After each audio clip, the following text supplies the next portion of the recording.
देशकाल में हम आज आपको आतंक के दर्जे मॉड्यूल से सावधान कर रहे हैं। एक शख्स जो हमारे आपके बीच रह रहा है, दर्जी का काम कर रहा है।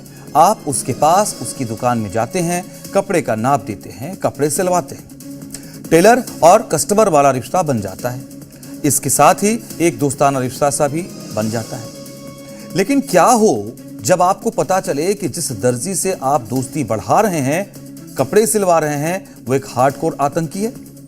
आपको यकीन नहीं होगा जब आपको पता चले कि दर्जी कई सारे आतंकी प्लानिंग में शामिल रहा। उसकी हिट लिस्ट में बड़े लोग, बड़े नेताओं के नाम शामिल हैं जिन्हें मारने की वो प्लानिंग कर रहा था। आपके पैरों तले जमीन खिसक जाएगी। गुजरात के नवसारी में कुछ ऐसा ही मामला सामने आया।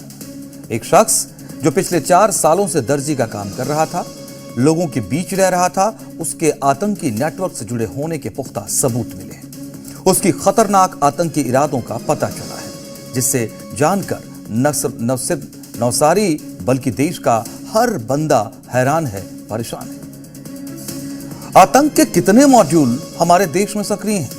आतंक का मौलाना मॉड्यूल, आतंक का डॉक्टर मॉड्यूल और अब ये नया आतंक का दर्जी मॉड्यूल सामने आया। न जाने और कितने मॉड्यूल हमारे आपके बीच फल फूल रहे हैं। पैटर्न सबका एक जैसा है। समाज में बिल्कुल घुल मिल कर रहते हैं, अपना काम कर रहे होते, लेकिन यह दिखाने के लिए होता है। बाहर अच्छा काम, अंदर देश के खिलाफ देश विरोधी गतिविधियां, भारत को तबाह करने की साजिश, भारत को इस्लामिक राष्ट्र बनाने की प्लानिंग। बाहर दिखावे के लिए हर किसी से प्यार का रिश्ता, अंदर गजवाए हिंद का एजेंडा, इस्लाम नहीं मानने वालों, गैर इस्लामिक लोगों से नफरत, उनके खिलाफ नफरती साजिश। ये इनकी फितरत होती है। आतंक के डॉक्टर मॉड्यूल ने तो देश की राजधानी दिल्ली को दहला दिया। कश्मीर, फरीदाबाद से लेकर लखनऊ तक के लोगों को दगा दिया। आतंकियों के डॉक्टर मॉड्यूल ने लोगों को सबसे ज्यादा झटका दिया। आमजन के मन को भावनात्मक चोट पहुंचाई। डॉक्टर का पेशा इतना पवित्र माना जाता है, डॉक्टरों को हमारे देश में भगवान माना जाता है। इस्लामिक कट्टरपंथियों ने इस पेशे को भी नहीं छोड़ा। डॉक्टरों के दिलो दिमाग में नफरत का जहर भर दिया। सोचिए, जिन्होंने इंसान की जान बचाने की शपथ ली, डॉक्टरी की पढ़ाई की, वो इंसान के खून के प्यासे हो गए। ज्यादा से ज्यादा लोगों को मारने की साजिश रचने लगे। डॉक्टरों के सेवा भाव को भूलकर नरसंहार की प्लानिंग में जुट गए। Doctor Shaheen, doctor Adil, doctor Muzammil, doctor Umar, doctor Nisar, डॉक्टरों की आतंकी गैंग की पड़ताल अभी जारी है। एक एक डॉक्टर की हैरान करने वाली हरकतें, जिन्होंने दिल्ली को दहला दिया, जिनकी तैयारी अयोध्या, वाराणसी समेत देश के कई शहरों को एक साथ दहलाने की थी। इन डॉक्टरों ने एक साथ ज्यादा से ज्यादा लोगों को मारने के लिए बड़ी मात्रा में विस्फोटक इकट्ठा किया था। गनीमत है उनके नापाक मंसूबे पूरे नहीं हुए। वक्त रहते उन पर कानून का शिकंजा कस गया। अभी डॉक्टर मॉड्यूल का खौफ कम नहीं हुआ है। अब दर्जी मॉड्यूल देश के सामने आ गया है, जिसके तार यूपी से लेकर गुजरात तक फैले हैं, जिसका कनेक्शन जुड़ा है यूपी के एक शेख से। ये वो शेख है जो रहने वाला तो यूपी का है, लेकिन गुजरात में बैठकर खतरनाक आतंकी साजिश में जुटा था। दिखावे के लिए वो दर्जी का काम करता था, लेकिन असल में वो मसूद अजहर का आतंकी निकला, जो न सिर्फ मसूद से ऑर्डर लेता था, बल्कि इसके टारगेट पर कई नेता भी थे। गुजरात पुलिस की जांच में फैजान शेख के पूरे खेल का खुलासा हो रहा है।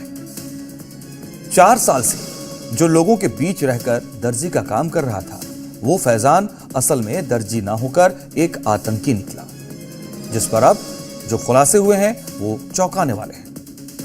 इसका नाम है फैजान शेख, जो रहने वाला यूपी के रामपुर का है, लेकिन गुजरात के नवसारी में रहकर बड़ी आतंकी प्लानिंग कर रहा था। इसका पूरा खुलासा गुजरात एटीएस ने किया। सोशल मीडिया पर खुलेआम परोसी जा रही कट्टरपंथी आतंकी सोच का ही असर था। फैजान महज 19 साल की उम्र में ही आतंकी बन गया। फैजान जैश ए मोहम्मद से जुड़ा था, जैश के आतंकी कमांडरों से ऑर्डर लेता था, और इसके अलावा फैजान कई सारे जिहादी व्हाट्सएप ग्रुप से भी जुड़ा हुआ था। अपने दर्जी वाले घर में ही हथियार और गोला बारूद रखता था। गुजरात एटीएस के मुताबिक 22-23 साल का फैजान दर्जी नहीं, एक फुल फ्लेज्ड आतंकी है। जो कई सारे आतंकी साजिश में शामिल रहा है। गुजरात एटीएस ने 25 जनवरी को नवसारी में ये कार्रवाई की और पुख्ता गुप्त जानकारियों के आधार पर ही फैजान को उसके घर से गिरफ्तार कर लिया गया। इस मामले में पुलिस का जो वर्जन सामने आया है उसके अनुसार फैजान यूपी के रामपुर से 4 साल पहले गुजरात आया था। यहां आकर वो दर्जी का काम करने लगा, जिससे कि उस पर किसी को शक ना हो, लेकिन खुफिया एजेंसियों की नजर से वो नहीं बच पाया। फैजान की इस उम्र में इरादे कितने खतरनाक थे।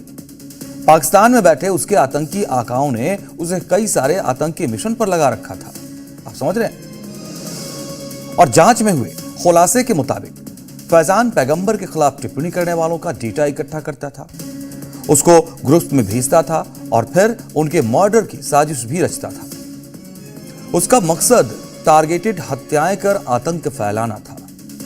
इसके अलावा पुलिस को उसके सोशल मीडिया हैंडल से भी कई जिहादी वीडियोस मिले हैं, जिसके जरिए वो नफरती खेल खेल रहा था। और यह भी पता चला है कि वो आतंकी मसूद अजहर को फॉलो करता था, कश्मीर से जुड़े जिहादी अभियानों से जुड़ने की इच्छा रखता था। गिरफ्तारी के दौरान उसके पास से अवैध हथियार और विस्फोटक बरामद हुए। उसे 12 दिनों की रिमांड पर भेज दिया गया है। पुलिस अब उसके हैंडलर्स, स्लीपर सेल्स और हथियारों की सप्लाई चेन का पता लगा रही है। एक फैजान नाम का बंदा है जो मूल रामपुर यूपी का रहने वाला है और अभी लगभग 3-4 साल से नवसारी में रह रहा है। वो दर्जी के व्यवसाय में शामिल है। ये जो फैजान है ये नवसारी में आइडेंटिफाई हुआ, इसे डिटेन किया गया। इसके पास से कुछ शंकास्पद वस्तुएं बरामद की गई। इसमें सबसे इम्पोर्टेंट एक वेपन जो कि ऑटोमेटिक जैसा जिगाना पिस्टल है और इसके साथ 6 राउंड मिले हैं। तो गुजरात से पकड़े गए दर्जी फैजान शेख के आतंकी कनेक्शन हैरान करने वाले हैं। गुजरात एटीएस ये पता लगाने में जुटी है इससे आतंकी नेटवर्क से और कौन कौन से लोग जुड़े हुए हैं। आशंका है इसके पीछे दर्जियों का आतंकी नेटवर्क हो सकता है, जिसके संपर्क के जरिए ही वो यूपी से गुजरात आकर दर्जी का काम करने लगा। समाज के बीच रहते हुए अपनी मूल पहचान दर्जी के रूप में ही बनाकर वो रखता था, लेकिन एक आतंकी के तौर पर उसकी पूरी कार्यशैली हैरान करने वाली है। कट्टरपंथी संगठनों के जरिए चलाए जा रहे सभी नफरती मिशन पर वो फोकस बनाए रखता था। जैश ए मोहम्मद और अल कायदा जैसे आतंकी संगठनों की विचारधारा से वो काफी प्रभावित दिखता है। उसके मोबाइल फोन से जिहाद भड़काने वाली सामग्री, वीडियो और ऑडियो मिले हैं। एटीएस के अनुसार फैजान पिछले 6 से 7 महीनों से अबू बकर के भी संपर्क में था और व्हाट्सएप, इंस्टाग्राम और टेलीग्राम के जरिए बातचीत किया करता था। उसके मोबाइल से कई सारे आपत्तिजनक चीजें मिली हैं। एटीएस ने फैजान के फोन से कई गंभीर सबूत बरामद किए हैं। जिहाद को बढ़ावा देने वाली 29 पन्नों की साहित्य सामग्री भी मिली है। लाल किले की तस्वीर जिसमें तिरंगे की जगह काला झंडा दिखाया गया है। भारत के नक्शे से छेड़छाड़ कर कश्मीर को अलग दिखाने वाली तस्वीरें भी मिली हैं। कुछ लोगों की तस्वीरें जिनके चेहरे घेर कर उन्हें निशाना बनाया गया है। ऐसे संदेश मिले हैं जिनमें धमकी भरी भाषा का इस्तेमाल किया गया है। गुजरात एटीएस के अनुसार फैजान शेख ने यह स्वीकार किया है कि उसने करीब 6 महीने पहले उत्तर प्रदेश में एक अज्ञात व्यक्ति से हथियार खरीदा था। उसके खिलाफ गैर कानूनी गतिविधियां रोकथाम के अधिनियम के तहत, भारतीय न्याय संहिता और आर्म्स एक्ट के तहत मामला दर्ज किया गया है। तो कुल मिलाकर ये देखा जाए तो फैजान के इस दर्जी मॉड्यूल में सोशल मीडिया की अहम भूमिका दिखती है और इसी सोशल मीडिया के जरिए ही उस आतंकी नेटवर्क के संपर्क में वो आया, उसकी गिरफ्त में फंसता चला गया। आतंक के इस दर्जी मॉड्यूल की जांच अभी जारी है और आगे जो भी जानकारी मिलती है हम आपको जरूर बताएंगे। हम आपको आतंक के इस दर्जी मॉड्यूल से सावधान करते हैं। तो पहला शब्द जो हमने आज वाक्य के तौर पर रखा था, कितने ऐसे आतंकी मॉड्यूल बताइए। मौलाना मॉड्यूल, डॉक्टर मॉड्यूल, अब ये दर्जी मॉड्यूल। कहीं ऐसा ना हो प्रियंका, मुझे लगता है जिस तरीके से ये रच बस गए हैं और जिस तरीके से इनका नेक्सस यहाँ पर फैला हुआ, ये पता चले कि हमारे आसपास जो है, हम जिससे चाय पीने जा रहे हैं पता चले टी मॉड्यूल के तौर पर सामने आ रहा है, हम किसी से राशन पानी लेने जा रहे हैं हम पता चले कि होम नीड्स मॉड्यूल के तौर पर काम चल रहा है। मतलब ये बहुत बड़ी समस्या और ये गहरे तक पैर जमा चुके हैं। बिल्कुल मनोज, देखिए जैसे कि आपने कहा भी कि अब भरोसा किस पे किया जाए, सबसे बड़ा सवाल तो यही है, क्योंकि वही लोग हैं जो हमारे आसपास रहते हैं, जिन पर हम सबसे ज्यादा भरोसा करते हैं, जिनसे रोज मिलते हैं, जिनसे बातचीत भी होती है। और मतलब हम ऐसे सोच नहीं सकते कि किसी से हम अगर मिलकर आ रहे हैं तो ये एक आतंकी मॉड्यूल से जुड़ा हुआ हो सकता है, क्योंकि हम सालों से मिल रहे, सालों से उन लोगों को जानते हैं। लेकिन जब इस तरह की खबरें आती है तो ये वाकई बहुत ज्यादा हैरान करती है। क्योंकि यूपी से देखिए, ये शख्स भी यूपी से बिलोंग करता था, और अब सवाल ये हो जाता है कि जब ये यूपी में रहकर मॉड्यूल्स का इनका खुलासा हो रहा है, लेकिन ये कहां तक फैले, कौन कौन से राज्यों में, जैसे गुजरात में ये पकड़ा गया है और भी जगहों पर कहां पर ये फैला हुआ है पूरा नेटवर्क, ये वाकई अब हैरान करने वाला है। सोशल मीडिया वाला एक जो एंगल है वो भी बहुत इंपॉर्टेंट मुझे लगता है, क्योंकि सोशल मीडिया को जब माना जाता है ना कि वो एक बड़ा हथियार है, मतलब उसका पॉजिटिव एस्पेक्ट भी है, लेकिन नेगेटिव एस्पेक्ट जो है वो बहुत गंभीर है, और वो ही है कि देश के लिए खतरा साबित हो रहा है। इस विश्लेषण में ये बात भी सामने आती है जी। अगली स्टोरी का रुख करते हैं। और आज की ये खबर किसी एक राज्य, किसी एक फ्लाईओवर या किसी एक वीडियो तक सीमित नहीं है। ये उस सिस्टम की कहानी है जहां सड़कें लोगों की जिंदगी आसान बनाने के बजाय अक्सर जोखिम भरी बनती जा रही है। और इंजीनियरिंग का मकसद सेफ्टी से ज्यादा फाइल्स पास कराना और जिम्मेदारी आगे बढ़ाना बन चुका है। सवाल सीधा है, क्या हमारे यहाँ सड़कें लोगों को जोड़ने के लिए बन रही हैं या हादसों को न्योता देने के लिए? इसकी शुरुआत महाराष्ट्र के मीरा भयंदर से होती है, जहां हाल ही में बने एक नए फ्लाईओवर का वीडियो सोशल मीडिया पर वायरल हुआ। वीडियो में साफ दिखता है कि फ्लाईओवर की शुरुआत 4 लेन से होती है, बिल्कुल किसी हाईवे की तरह, लेकिन कुछ ही दूरी पर जाकर वही सड़क अचानक सिमटकर सिर्फ 2 लेन की रह जाती है। यानी तेज रफ्तार से चलती गाड़ियां अचानक एक संकरे हिस्से में घुसने को मजबूर हो जाती, बिना किसी ग्रेजुअल मर्जिंग के, बिना किसी साफ वार्निंग या स्लो डाउन जोन के। ड्रोन फुटेज में ये बदलाव तराजू की तरह साफ दिखता है, जहां आउटर लेन्स जैसे अचानक कट जाती है और पूरा ट्रैफिक एक बॉटल नेक में फंस जाता है। और यही वजह है कि लोग इसे फ्लाईओवर नहीं बल्कि हादसों का जोन बता रहे हैं।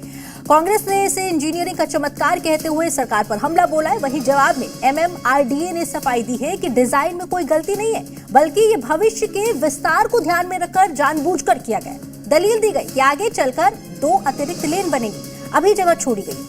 लेकिन असली सवाल यही है कि भविष्य के नाम पर क्या वर्तमान की सुरक्षा को दांव पर लगाया जा सकता है? क्योंकि आज जो ड्राइवर वहां से गुजर रहे हैं, उन्हें ना तो पता है कि आगे सड़क अचानक संकरी हो जाएगी, और ना ही उन्हें प्रतिक्रिया देने का पर्याप्त समय मिल रहा है। सड़क सुरक्षा विशेषज्ञों का कहना है कि इस तरह का abrupt narrowing accident brake slams, pile ups और लंबे ट्रैफिक जैम को जन्म दे सकता है। और यही वजह है कि सोशल मीडिया पर लोग पूछ रहे हैं, अगर फ्लाईओवर खुलते ही ये बॉटलनेक हादसों का कारण बन गया तो इसकी जिम्मेदारी कौन लेगा? क्या किसी इंजीनियर ने इसे अप्रूव करते वक्त जमीन पर ट्रैफिक के व्यवहार के बारे में सोचा? क्या किसी प्लानर ने यह सवाल उठाया कि 4 लेन में आ रही गाड़ियां अचानक 2 लेन में कैसे समा जाएंगी? मीरा भयंदर का यह फ्लाईओवर दरअसल एक बड़ा संकेत है कि जब डिजाइन और जमीनी हकीकत के बीच तालमेल नहीं होता तो कंक्रीट का ढांचा सिर्फ सड़क नहीं बनता, बल्कि एक वास्तविक खतरे में बदल जाता है। और ये आज हमारे सामने। अब आपको मध्य प्रदेश की भी एक ऐसी खबर याद दिला देते हैं। पिछले साल इंदौर से खबर आई थी जिसने पूरे सिस्टम पर सवाल खड़े कर दिए थे। यहाँ PWD द्वारा बनाए जा रहे एक रेलवे ओवरब्रिज का डिजाइन सामने आया, और देखते ही देखते सोशल मीडिया से लेकर सियासत तक हंगामा मच गया। वजह थी इस पुल का अजीब आकार, जिसे लोग Z शेप ब्रिज कहने पर लगे। आरोप लगा कि ब्रिज के ऊपर खतरनाक 90 डिग्री जैसे शार्प मूड दिए गए हैं, जो किसी भी दिन बड़े हादसे की वजह बन सकते हैं। सवाल उठे कि क्या ट्रैफिक कम करने के नाम पर लोगों की जान दांव पर लगाई जा रही है? इस मुद्दे पर खूब राजनीति भी देखने को मिली थी। कांग्रेस ने इसे भोपाल के ऐशबाग ब्रिज से जोड़ते हुए भ्रष्टाचार का आरोप लगाया और कहा कि ये डिजाइन इंजीनियरिंग की गलती नहीं, सिस्टम की लापरवाही। उधर सरकार ने सफाई दी। PWD मंत्री राकेश सिंह ने कहा कि ब्रिज का कोण 90 नहीं बल्कि 114 डिग्री है। टर्निंग रेडियस 20 मीटर रखा गया है और ये भारतीय सड़क कांग्रेस यानी IRC के सभी मानकों के मुताबिक सुरक्षित है। लेकिन इसी दौरान इंदौर के सांसद ने खुद पत्र लिखकर डिजाइन में बदलाव की मांग कर दी थी। यानी जुलाई 2025 में सिस्टम के अंदर भी ये मान लिया गया था कि कागजों पर सही दिखने वाला डिजाइन जमीन पर खतरा बन सकता है। और आज जब हम महाराष्ट्र और ग्रेटर नोएडा की खबरें देखते हैं तो इंदौर का वो मामला हमें याद दिलाता है कि चेतावनी पहले मिल चुकी थी, लेकिन सबक अब तक नहीं लिया गया है। बिहार के किशनगंज में इंजीनियरिंग की लापरवाही इतनी आगे बढ़ गई कि लोग हंसते हंसते गुस्सा हो रहे। सोचिए, मुख्यमंत्री ग्राम सड़क योजना के तहत लाखों रुपए खर्च करके एक पुल बनाया जाता है, लेकिन नदी पर नहीं बनता है वो पुल, खेतों के बीचों बीच बना दिया जाता है। जी हाँ, पुल के नीचे देखिए नदी नहीं है, न नाला है, नीचे किसान खेती कर रहे हैं। लोग तंज कस रहे हैं कि अब खेतों में अनाज के साथ साथ पुल भी उगने लग गए क्या? सवाल सीधा है, जब नदी कुछ दूरी पर बह रही थी तो पुल वहां क्यों नहीं बना?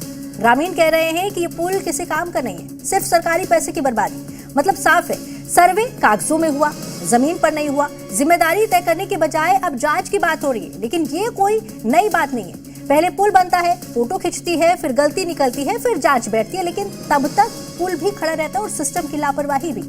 और यही लापरवाही जब महानगरों में पहुंचती है तो नतीजा होता है मौत। अब आते हैं उस खबर पर जिसने पूरे देश को झकझोर दिया था।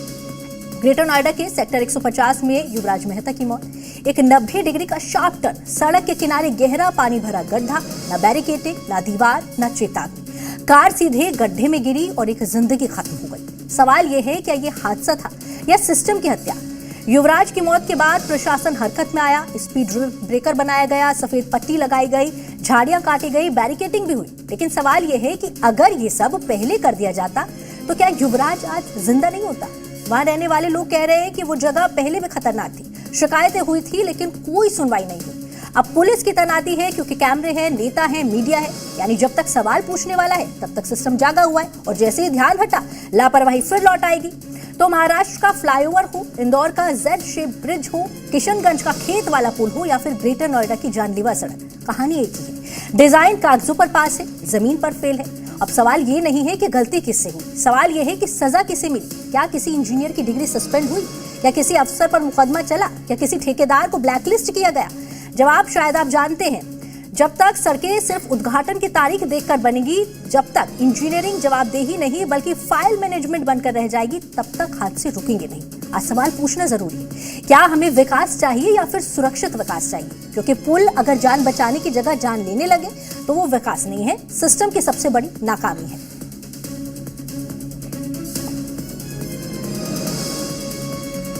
दुनिया इस वक्त एक बार फिर बड़े भू राजनीतिक बदलाव के दौर से गुजर रही है।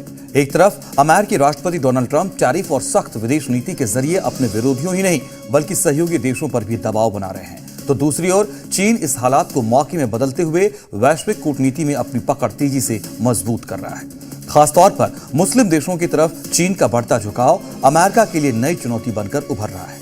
इसी रणनीति के तहत चीनी विदेश मंत्री वांग यी ने दुनिया के 57 मुस्लिम देशों के संगठन इस्लामिक सहयोग संगठन OIC के महासचिव हुसैन इब्राहिम ताहा से मुलाकात की। और ये मुलाकात ऐसे समय में हुई है जब अमेरिका की विदेश नीति को लेकर मुस्लिम दुनिया में असंतोष और अनिश्चितता दोनों बढ़ते जा रहे हैं। चीन खुद को एक वैकल्पिक और भरोसेमंद वैश्विक साझेदार के तौर पर पेश करने की कोशिश कर रहा है। दरअसल ट्रंप की नजर इराक में 23 साल बाद होने वाले स्वतंत्र चुनावों पर टिकी हुई है। चुनावी संकेत ये भी बता रहे हैं कि अमेरिका से अलग और स्वतंत्र सोच रखने वाली नूरी अल मलिकी एक बार फिर सत्ता में वापसी कर सकते हैं, और यही आशंका वॉशिंगटन को बेचैन कर रही है। चुनाव नतीजों से पहले ही ट्रंप द्वारा इराक को चेतावनी दे देना कि नूरी अल मलिकी के प्रधानमंत्री बनने पर गंभीर नतीजे हो सकते हैं, कई अहम सवाल खड़े करता है। क्या यह इराक की लोकतांत्रिक प्रक्रिया में हस्तक्षेप है, और क्या मध्य पूर्व एक बार फिर अमेरिका और चीन के बीच शक्ति संघर्ष का नया केंद्र बनने जा रहा है? इसे हम जानेंगे और समझने की कोशिश करेंगे। तो दुनिया इस वक्त केवल गोलियों और मिसाइलों की आवाज से नहीं बल्कि डर, दबाव और प्रभुत्व की राजनीति से भी जूझ रही है, ये बिल्कुल क्लियर है। वैश्विक व्यवस्था एक ऐसे दौर में प्रवेश कर चुकी है जहां युद्ध का मैदान सिर्फ सीमाओं तक सीमित नहीं रहा, अब ये आर्थिक नीतियों, कूटनीतिक बयानबाजी और रणनीतिक गठबंधनों में भी साफ दिखाई देता है।